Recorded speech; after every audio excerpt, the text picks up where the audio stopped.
Okay. Hopefully this is the last video I make on this. I've stated my questions that I want answered. I don't understand why you don't get, says Christopher Hall, that selection pressures can vary in magnitude and multitude. I do get that. Even to the point of not being present for some variations. You mean the vast majority of history? So what is it that makes the period of time when those selection pressures actually cause evolution from different from the period of time when they're in a state of stasis? I mean, explain the mechanism. If you're going to explain evolution, explain it to me. Is it random mutations and sexual advantages and stuff, or what? Changes can be, I mean, what is it, right? Changes can be effectively null, they can be gradual, they can be accelerated, you can have it oscillate between these groups. Between these groups, isolated from the rest of the species and often subject to different pressures, will tend to divert the most.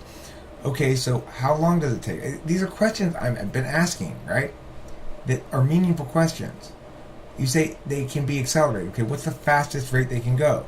What's the slowest rate they can go? You're purporting to explain this thing. Again, okay? I don't get why you don't get it. What don't I get? Maybe you should slow down instead of trying to sprint through it.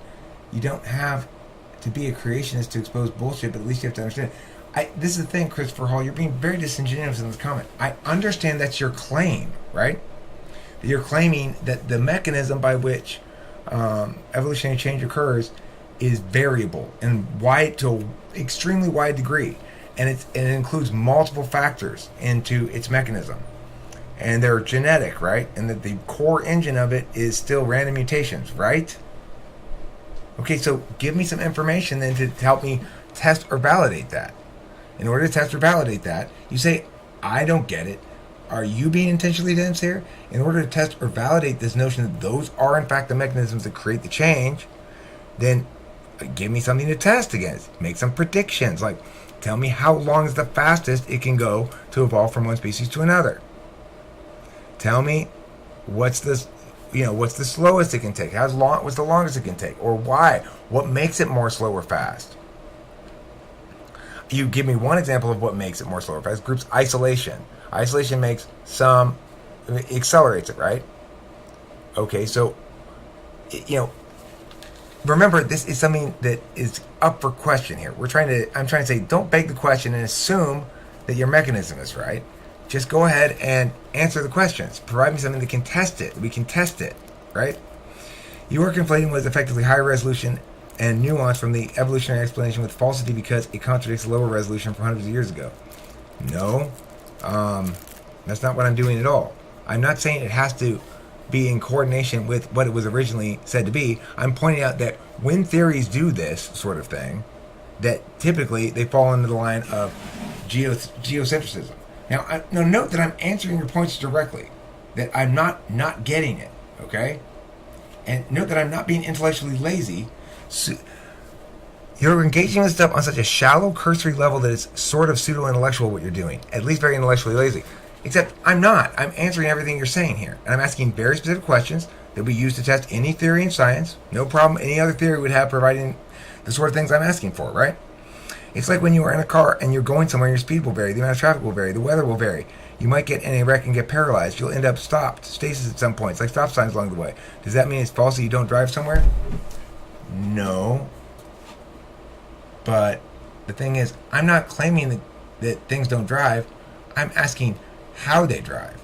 You're saying, maybe you're saying internal combustion engine. I'm saying, well, what's that? And you're going, you don't understand. And I'm going, what? Maybe you're saying it's the cabbages in there. There's a bunch of squirrels in there.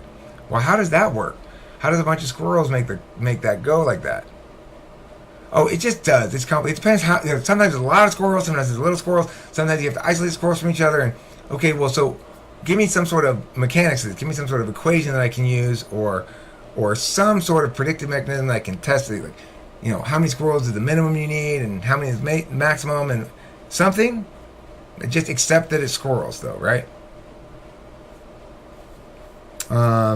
Discovering nuance does not equal falsifying. It just means there's more. I didn't say I have successfully falsified it. My core claim, and see, this is why it's so disingenuous. You claim that I'm intentionally being dense. You're intentionally being dense. I mean, the thing is, I'm not saying I've successfully falsified evolution. I'm saying I don't think it's met its burden. That's not an argument from ignorance. To say something has not met its burden, you don't even understand. You're affirming that you're explaining something. The burden is on you. If you fail to provide substantiation adequate to sustain it, then it's not substantiated. That's not an argument from ignorance. That's how the world works. The person making the claim has the burden to substantiate. It's not an argument in favor of an alternative to your evolutionary explanation. It's an argument against the legitimacy of your evolutionary explanation. So be honest in responding to this video, at least, okay? No more of this bullshit. You're not describing me, you're describing yourself. And it's as simple as it gets. There's no other way to put it. I'm not saying evolution is necessarily wrong. I'm saying nobody's established to me that we ought to take it seriously, because if they were, they would meet the criteria I've provided multiple times now. Give me something that can be tested to establish that this actually is the mechanism. Okay?